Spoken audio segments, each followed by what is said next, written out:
Good morning, fellow streakers. It's Good morning, Jeff and Jami. Jeffrey. How are you? Good. Good. Are you feeling a little morning. off this morning? I am feeling a little off this morning. Well, I think it was your marathon paint job that you did. You know, painting every room in our house was quite a significant feat. Not all at once, but last night I did finish painting the last room in our house that had not yet been painted. I painted 3 rooms in 3 days. 3 rooms in 3 days. 3 rooms in 3 days. I'm telling you, it's pretty phenomenal. Now, is that counting the hallway down to the basement that you painted as well, or is that? Nope, that's not counting the hallway. That's Forgot not counting about the hallway. 3 rooms and a hallway in 3 days. All right, streakers. This is just something you've got to know. Jami enjoys painting. It is something that you really enjoy. I do enjoy it. I mean, and the results of the painting. I think that's why I enjoy it. It gives me instant gratification because I also enjoy mowing the lawn for the same reason. That's true. Yeah. It looks really scruffy when you start and really great when you're done. Therefore, you have the opportunity to have something be as close to perfect as possible right after it's done. Yes, it's Is nice. that right? Mm-hmm. Till somebody touches it. Till someone goes down the stairs and puts their hand straight on the wall, their dirty hand straight on the wall or on the ceiling above. Isn't that what you're saying with Ace, is that he just puts his hand up there? Yes. Which, honestly, this relates to one of the things that we're going to be talking about. And we've determined that this month we are going to be talking about performance and how streaking allows us or helps us to perform better. I agree. Is that kind of where we're going with it? I mean, talking about today, performance. that's where we're going with it. We're going to talk about how streaking helps you perform better. Helps you perform better. So with that being said, my sister-in-law, Jami's sister, Heather, wrote a blog on the book. And she has a blog, Well-Dressed, Well-Read, Well-Said. And I love, first of all, the title of her blog. I mean, it's so great. I totally love that. And she's been writing it for quite some time and is an avid reader. Heather is something she just loves reading. She has always loved reading. Yeah. And reads quickly and well. Absolutely. Well-dressed, well-said. Well-read. Well-read. I did that in the wrong order. Sorry, Heather. That's all right. She talks about being a streaker and how, you know, we when we released the book, obviously we were talking with family about streaking and releasing the book and so forth. And she talks a little bit about how she wasn't expecting anything from the book, but then how, as she read it, something happened within her, and we'll highlight a couple of things. But the quote that I wanted to start with is something that she brings up from an author. His name is Benjamin Hardy. And Benjamin Hardy says this: "It's not confidence that leads to success. It's successful behavior that creates confidence." Say that again. It's not confidence that leads to success. It's successful behavior that creates confidence. And that's Benjamin Hardy. So when I read that, the thing that I loved is we want to be confident in things. And sometimes if it were the opposite, if you had to be confident in order to be successful, that is stressful, I think, because how do you get confident in something? And I think that's what Benjamin is saying here, is that confidence comes through successful behavior. Yeah. What I look at is, okay, so I'm thinking back to 8th grade for myself. All right. And in 8th grade, well, before 8th grade, middle school, before 8th grade, 7th grade, obviously. That was profound, wasn't it? Deeply. Still middle school. Still middle school. Anyhow, I was running for president of the school. Like student body president? Student body in the middle president, school? yeah, Okay. for the middle school. And I remember that, so one of the things that we had to do was give a speech.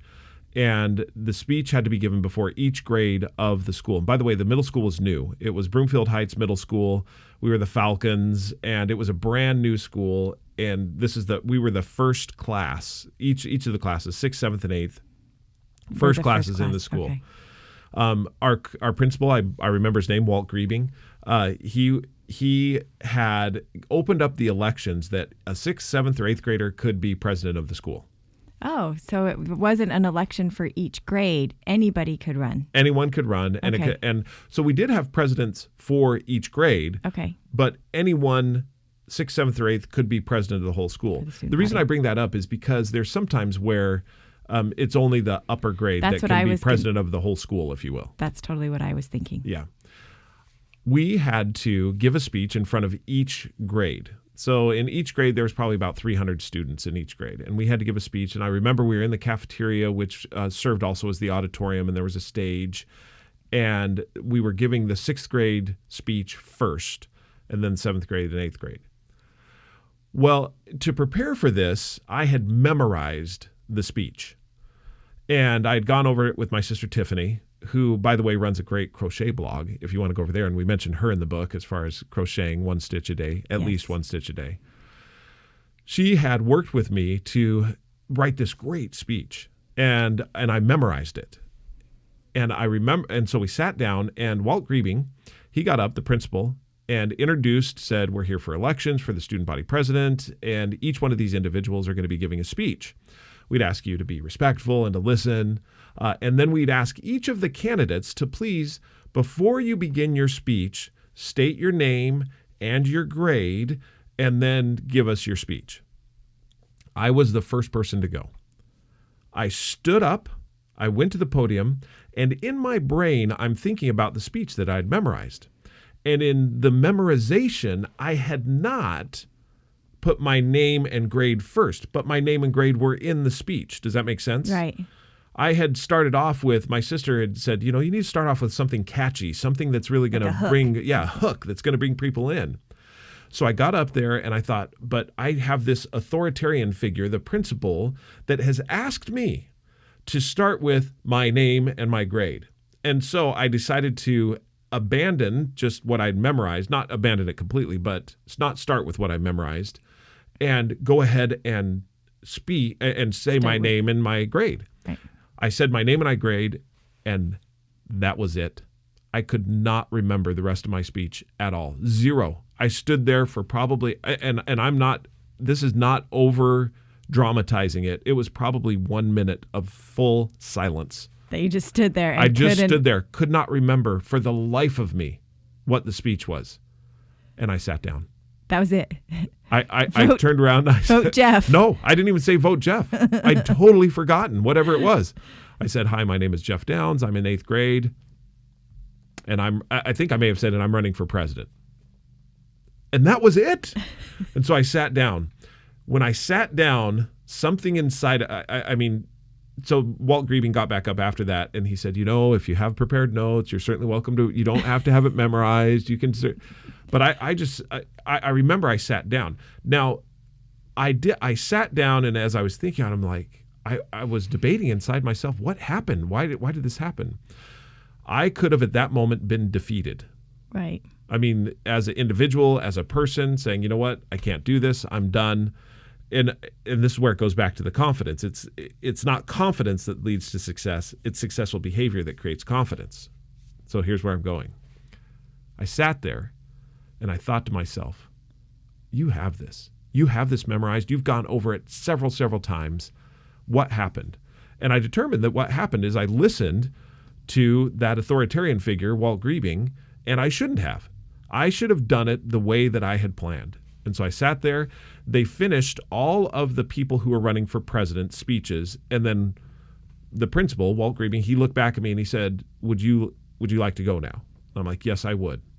So I stood back up and I gave my speech just as I remembered. I did not pay any attention to what he said, and not for the rest of the time did I do that. At that moment, I gained confidence. But it was only after the complete 100% embarrassing failure that I gained the confidence to keep going. Interesting. So you feel like the success of the behavior of being able to get up afterwards and give the speech successfully in the way that you had prepared for it. Right. That behavior gave you the confidence. Right. When obviously at first you didn't have the confidence at first. You had to build it. I didn't have any confidence at all because I had completely forgotten the speech. Right. I mean, I sat down and I was 100%. I could have been humiliated. I could have been, decided to, But it is interesting because after I gave the speech, I mean, the crowd, the sixth graders went wild. But I think that it wasn't necessarily because of the content of the speech or because I was so fantastic beside the others. It was that I got back up. Yeah, we love the underdog. We love being able to, we love that feeling of seeing somebody publicly fail and then be able to overcome it and come back and deliver and be successful. I think that's really what the success was. And so looking at this and saying successful behavior that creates confidence, I'm curious, have you had something like that in your life she's pondering on it right now. She's trying to think back. I know. I wish you would ask me these questions before before we actually get on. Think of it ahead of time. I was thinking more along the lines of streaking. So I loved something that Heather had said in here. Let me see if I can find it. That also was from Benjamin Hardy. She said, Hardy also taught me a life-changing perspective long before streaking was published, but that supports the streaking methodology completely. He teaches the mindset of measuring the gain, not the gap. And I'm like, okay, what does that mean? Instead of focusing on how far you have to go to reach your ideal, focus on how far you've come since you started. It's such a simple thing, but until I read about it, I never realized how much I was sabotaging my own success by always having my ideal in mind. Constantly being aware of how far you have to go is discouraging and demotivating. On the other hand, focusing on how far you've come gives you confidence and the motivation to keep going. Streaking does this same thing. So that's all from Heather's blog. And as she brought that up, it brought to my mind that same thought that we focus on the ideal. And I've been thinking about this a lot lately, that the ideal for me often is a moving target. It's not necessarily, wow, I've reached it. It's more, I climb a mountain, I get to the top to see, oh, there's more to go. There's, I'm not where I want to be exactly. Right. And I think that that's a good thing. The recognition of, to me, that just means I want to keep growing. Mm-hmm. But sometimes in my head, the idea that I've got this idea that this is the ideal, and then I get to it and I realize, oh, I've got further to go. She's right, can be demotivating. And a little bit, sometimes I personally struggle with the idea that no matter how much I do, it's never going to be enough. That there's always more. I don't think you're alone in that. I think there's many of us that struggle with the whole idea that, I've done this and it's just never enough. And so I've got to do even more and more and more and more and more and more. And therefore I get demotivated in the moment. So my performance wanes because it's just never enough. And you start to feel like you're not really playing a game that you can win at. No matter how good you get, no matter how far you've come, it's never going to be enough. Right. And that is deeply demotivating. and honestly, oftentimes promotes a feeling of, well, you should just stop trying. Just throw in the towel. What's the point if you're never going to get to the ideal? I think the switch in the thinking here is looking at it and saying, instead of I'm never going to get to this ideal, it's looking at it and saying, I want to be a person who is continually growing and progressing. Yeah. Which means, yes, I don't ever want to stop. I don't ever want to reach this place and think, I've learned enough. I've arrived. I don't want to learn anything else because I've learned enough in my life. That would be a sad place to be. It really honestly, would. To look at life and think, I'm done learning. There's nothing anybody has to offer. Right. And to be done. So switching that from, instead of looking at this ideal as this thing that's out there and I'm never going to get there, switching it more to, I want to always be learning. And yes, every mountain that I climb and reach the peak, I do hope that I'm able to look and be able to see the next mountain and the next peak and have a desire to continue climbing. And what I loved that Heather brought up, and that what she's saying from Benjamin Hardy, is that as we take time to measure how far we've come and to look at that, it propels us to want to continue going forward. You were mentioning the other day when we were talking about streaking that you don't really look at the number on how many days in a I row you've asked you completed the that. streak. I You remember? said, Did you, yeah. we were talking about that, and I have a few streaks that have gotten very high. And I used to, when I first started, like really notice that number that I could always. when you say high, like give it like 1,000, I mean like in the thousands of days. Yes, I have several streaks that are over. Do you have anything over 2,000 days? No. No, and neither do I yet, I don't think. I'd have to look at Yeah, what I'm looking at it real quickly too. Because you had mentioned that, and this is in relation to what you're saying as far as, well, I had two thoughts. One was I think my longest streak. the number of days is, I still look at them. I still look at it and I still feel accomplished. I think what you were saying though is you don't notice it as much anymore. Yes, and that's what I was asking you as we go on this journey together, as we've got some of these streaks that are significant, we've been doing for a long time. When you mark them each day, do you look at that number or do you just mark it? Right. And because I was noticing in myself that I'm like, I don't necessarily look at the number. And why did I notice that? Because on the streaking app, it has little animations when you reach certain milestones. Yeah. And I had noticed that I got an animation. I was like, oh, I didn't even realize that I was that close to that milestone. I hadn't noticed that. The number of days in a row. The number like, of for days example, in a row. I love the like one. 300 is 300 you get a is bowling. the bowling ball. Yeah, because you got a perfect You 300. got a perfect 300, and so it sends you a bowling ball and you get a strike. And it's fun. I love that little ooh. But it was interesting to me. I recognized that I hadn't noticed that I was that close. And I used to notice more. And so I was kind of asking myself, why am I not noticing anymore? Does it matter now? Does it matter how many days I've done this if I've been doing it for this long and now I'm not noticing? And what I came to realize is that it's not that I don't notice, because there are times that I stop and look and think, oh, wow, there's even been times that I stop and look at a streak and will calculate how many years that's been so that I can be like, wow. And then I'll think back to, where I was, what's happened in those years, and think, I've been doing this I did that the other day with my journal. I've been doing this for 5 years. So wow. In that 5 years, sorry, go ahead, finish your thought, then I have a question for you. Well, so it was just interesting to me that I think why I don't notice as much is because now I have the record. I have confidence in that record in my app. I can go at any time and look at how far I've come with total confidence and say, I've been doing this thing for this many days in a row. Mm-hmm.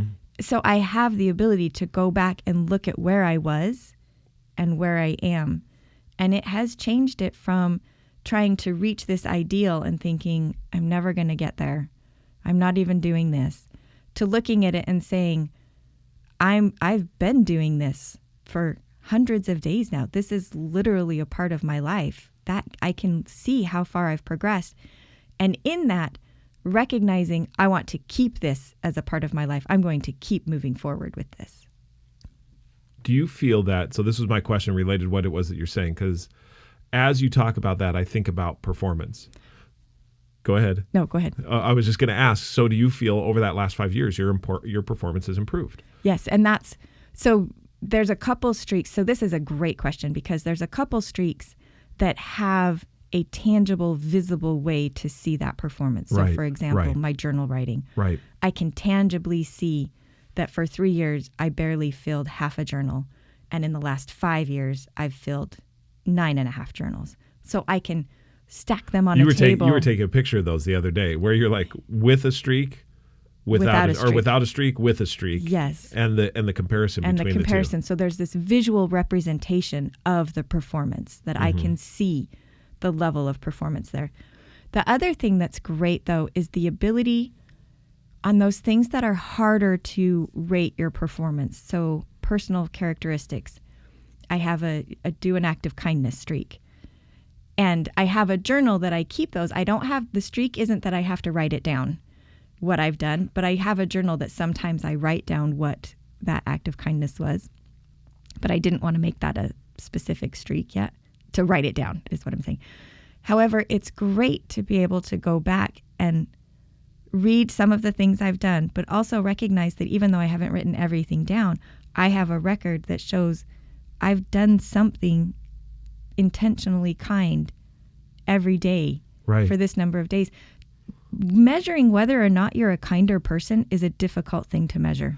Looking back at where you were and where you are now and being able to say, well, how do you evaluate that? Am I a kinder person? I can look at it and say, I'm actively thinking about it and doing something about it every day. Which would indicate that you are, in essence, a more kind person. Now, you may not be the kind person you want to be yet. However, you, with the act of doing the one thing daily that's kindness, I don't know what your streak exactly reads, but at least one thing that's kind. Right. Do an act of service daily. Is that what it is? Mm-hmm. Oh, okay. So do an act of service daily. That then shows that, hey, for this number of days, I've strived diligently to build this characteristics in this attribute, which leads to, June Converse has been writing about streaking, her streaking journey. I've really enjoyed. She has 3 blog posts now on her streaking journey. And as she's been talking about her streaking journey, she said that as she looks at who she is, she says, I am, but I am not. And this is in June's blog that is The Big Why, the true point of streaking. She says, those I am statements. One of the things, if you're new to streaking, welcome. We're glad to have you on the podcast. If you've been with us for quite some time, you know that part of what drives your streaks is who you want to be. And June classifies these as I am statements, or who I want to be, or I am. And she says, those I am statements are my true desires, but I am not those yet. I haven't progressed to that point yet. However, and so what do I need to do to progress to that point? What is it that I'm going to perform? She then goes on to talk about my first 3 streaks: write 1 sentence in my journal, read 1 nonfiction paragraph, write 50 words of original content, are going well, and my enthusiasm is continuing to grow. I feel confident I can add another 1 or 2 streaks. And why does she feel confident? And this is any one of us. It's because now I've been doing the behavior. And that's what she said. She's like, because I've had success, the successful behavior breeds the confidence. Which gets us to where we started with, when you have successful behavior, that allows you to then build confidence. And that your performance increases, which also continues to build that confidence. So fellow streakers, continue building your confidence by doing those small, simple things, recording that you do them, and celebrate with your community. As you do that, you will feel your confidence grow in that thing. Now, is it perfect yet? No. But I'll tell you, we're making the progress to get there. And isn't there some level of perfection in continuing to try? As you do this, feel free to share with others. Talk to them about your streak. Have them come and listen to the Streaking podcast. We'd love to have them. Share with us your streaks, and feel free to obviously publish them. We love to look at some of those and what you're doing to be successful.